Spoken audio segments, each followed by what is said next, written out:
თამბაქოს კონტროლის კარგი მმართველობის საერთაშორისო ორგანიზაცია მთავრობას მოუწოდებს კიდევ უფრო გააძლიეროს თამბაქოს კონტროლი და აღკვეთოს ინდუსტრიის შარევა. ამ საკითხზე თამბაქოს კონტროლის ალიანსმა შეხვედრა გამართა, სადაც საკუთარი ხედვა წარადგინა. რამდენი ქულა დააგროვა საქართველოს თამბაქოს ინდუსტრიის შარევის ინდექსში და რა არის გამოწვევები, დეტალებს მარი მელიქიშვილი გვეტყვის, რომელიც ახლა პირდაპირ ეთერში გვერდება. გამარჯობა მაია, მივესალმებით ჩვენს მაყურებელს, სანამ კონკრეტულ ნაბიჯებზე ვისაუბრებ, რომლის გადადგმასაც თამბაქოს კონტროლის ალიანსი ქვეყანაში აუცილებლად მიიჩნევს, გეტყვით, რომ თამბაქოს ინდუსტრიის გლობალური ჩარევის ინდექსი 2025 წლის მონაცემების თანახმად საქართველოს მასიდან 87 ქულა დააგროვა, რითაც კვლავ ლიდერობს ქვეყნებს შორის, სადაც საზოგადოებრივი ჯანმრთელობის პოლიტიკაზე თამბაქოს ინდუსტრიის გავლენა მზარდია, როგორც თამბაქოს კონტროლის ალიანსში განმარტავენ. ეს ინდექსი აღნიშნავს იმას, რომ ქვეყანა ბოლომდე არ ასრულებს ჯანმრთელობის მსოფლიო ორგანიზაციის თამბაქოს კონტროლის ჩარჩო კონვენციის მეხუთე მუხლის მესამე პუნქტით ნაკისრ ვალდებულებებს, რაც მოითხოვს გადაწყვეტილებების მიმღებ პირებსა და თამბაქოს ინდუსტრიას შორის ურთიერთობების გამჭვირვალობას.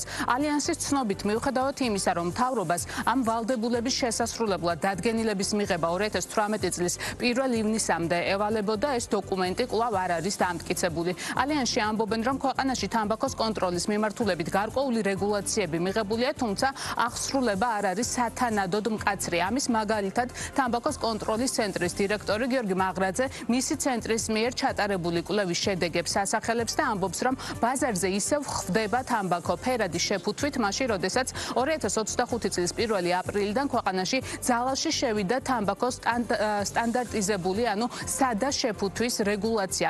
თამბაქოს კონტროლის ალიანსში ამბობენ იმასაც, რომ საქართველოში თამბაქოს რეკლამის, პოპულარიზაციისა და სპონსორობის აკრძალვის მიუხედავად, თამბაქოს ინდუსტრია რიგ შემთხვევებში კიდევ აფინანსებს ღონისძიებებს კორპორაციული სოციალური პასუხისმგებლობის საფარქვეშ. ამ და კიდევ სხვა გამოწვევებიდან გამომდინარე, თამბაქოს კონტროლის ალიანსში მიაჩნიათ, რომ საქართველოს მთავრობამ უნდა გააძლიეროს თამბაქოს კონტროლის კანონმდებლობა.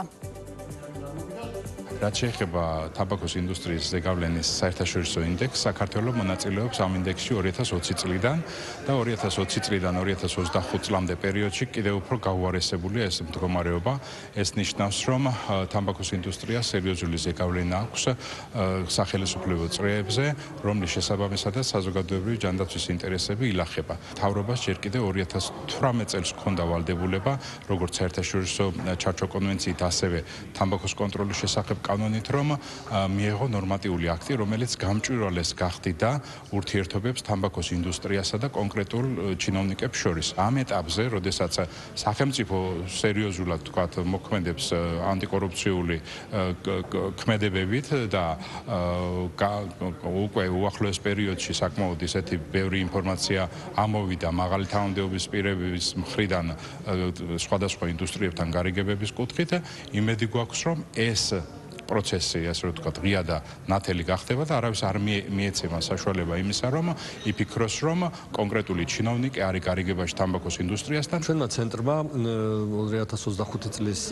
განმავლობაში ჩაატარა სპეციალური მოკვლევა თამბაქოს სადა შეფუთვასთან დაკავშირებით და გვაინტერესებდა შეგვესწავლა თუ რა გავლენები განიცადა ამ რეგულაციამ. თქვენც ალბათ აკვირდებით ყველანი წესით 1 აპრილიდან აღარ უნდა გაყიდულიყო ძველი კოლოფის, ძველი დიზაინის მქონე კოლოფები, ფერადი კოლოფები და ყველა უნდა ყოფილიყო სადა, მაგრამ ალბათ ხედავთ მარკეტებში, რომ ჩვეულებრივად დღესაც კი ოქტომბერში იყიდება ფერადი კოლოფები.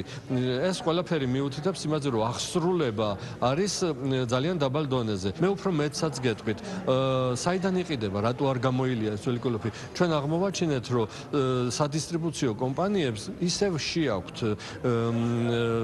ძველი კოლოფის, ძველი დიზაინის კოლოფები მარკეტებში, რაც კიდევ უფრო დაუშვებელი და კატეგორიულად აკრძალული არის. საზოგადოებრივი ჯანდაცვა საერთოდ გაცილებით უფრო და მისი ინტერესები უფრო მაღლა დგას ბევრად ვიდრე ნებისმიერი კომერციული თუ ეკონომიკური ინტერესები, ამიტომ ჯანდაცვის სამინისტრო ძალიან აქტიურად არის ჩართული ამ პროცესებში. ჩვენ მივყვებით თამბაქოს მოხმარების ჯანდაცვის მსოფლიო ორგანიზაციის ჩარჩო კონვენციას, ძალიან ბევრი რამ გაკეთდა დაწყებული შეფუთვიდან, სარეკლამო რგოლებს თქვენ ხედავთ ვისაუბრეთ, რა თქმა უნდა, უდიდესი მიღწევა ის, რომ თამბაქოს მოწევა აიგრძალა დახურულ სივრცეებში, ახლა ალბათ უფრო კიდევ უფრო გაფართოვდება ეს მიმართულება და რაღაც გარკვეული ადგილები კიდევ უფრო მეტად აიგრძალება. აქ არის ძალიან მნიშვნელოვანი, რომ იყოს გამჭვირვალე ურთიერთობები თვითონ იმ ინდუსტრიის წარმომადგენლებსა და თქვა ჩინოვნიკებს შორის, რომლებიც უშუალოდ პასუხისმგებლები არიან ამ თამბაქოს ინდუსტრიასთან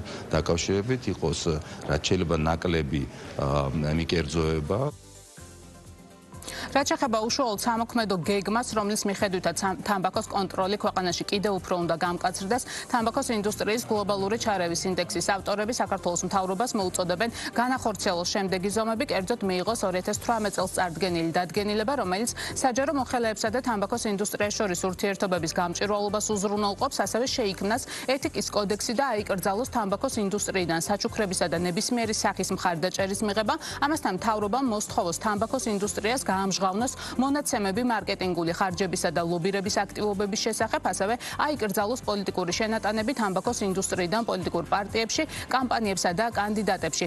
საქართველოს თამბაქოს კონტროლის ალიანსში მიაჩნიათ, რომ ინდექსის მიერ დაფიქსირებული მაღალი ქულა ამ ზომების მიღების აუცილებლობას ქმნის. სახელმწიფო უწყებები კი ამ შემთხვევაში ჯანდაცვის სამინისტრო მზაობას გამოხატავს, რომ ამ კუთხით თამბაქოს კონტროლის ალიანსთან თანამშრომლობა გააძლიეროს.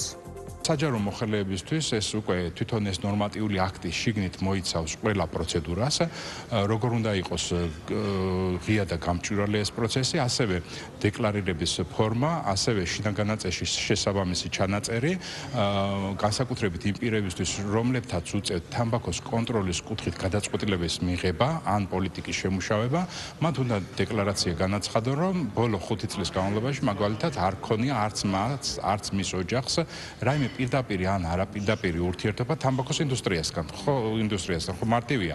ასეთი არის ათეულობით ადამიანი, ათასობით არ არის. მაგის თქვა მინდა, ეს არანაირ ესე რომ თქვა ტექნიკურ პრობლემას არ წარმოადგენს ასეთი დეკლარაციების გაკეთება და თუ იმ შემთხვევაში თქვა მოხდა რომ არასწორი ინფორმაცია იყო დეკლარაციაში მოცემული და ამ პირის მხრიდან მოხდა თამბაქოს ინდუსტრიასთან გარკვეული გარიგებები, ამ შემთხვევაში რა თქმა უნდა სახელმწიფოს ექნება უფრო მეტი ბერკეტი, რომ მოახდინოს მასზე რეაგირება. ალიანსი ძალიან ბევრ საქმეს აკეთებს ამ მართულებით, მისასალმებელია ეს ყველაფერი და მათ ჭირდებათ მხარდაჭერა. ძალიან ბევრი მათი იდეა, მათი ინიციატივა არის მისაღები, გასათვალისწინებელი და ჩვენ აუცილებლად ამას ესეც გავაგრძელებთ ჩვენ თანამშრომლობას მათთან. შეგახსენებთ, ჯანმრთელობის მსოფლიო ორგანიზაციამ იგივე ჯანმომ თამბაქოს კონტროლის ჩარჩო კონვენცია 20 წლის წინ მიიღო და ამ 2 ათწლეულის მანძილზე მთელ მსოფლიოში მნიშვნელოვნად შემცირდა თამბაქოს მოხმარება. საქართველოს კი თამბაქოს კონტროლის ჩარჩო კონვენციის მხარე 2006 წელს გახდა. 2017 წელს ქვეყანა მიიღო თამბაქოს კონტროლის ყოვლისმომცველი კანონმდებლობა, რომელიც დიდწილად შეესაბამება კონვენციას. კანონმდებლობის ძირითადი დებულებები ძალაში 2018 წლის 1 მაისიდან შევიდა და ამ კუთხით მუშაობა კვლავ გრძელდება. მადლობა, მარი მელიქიშვილი საუბრობდა ბიზნეს პარტნიორის პირდაპირ ეთერში.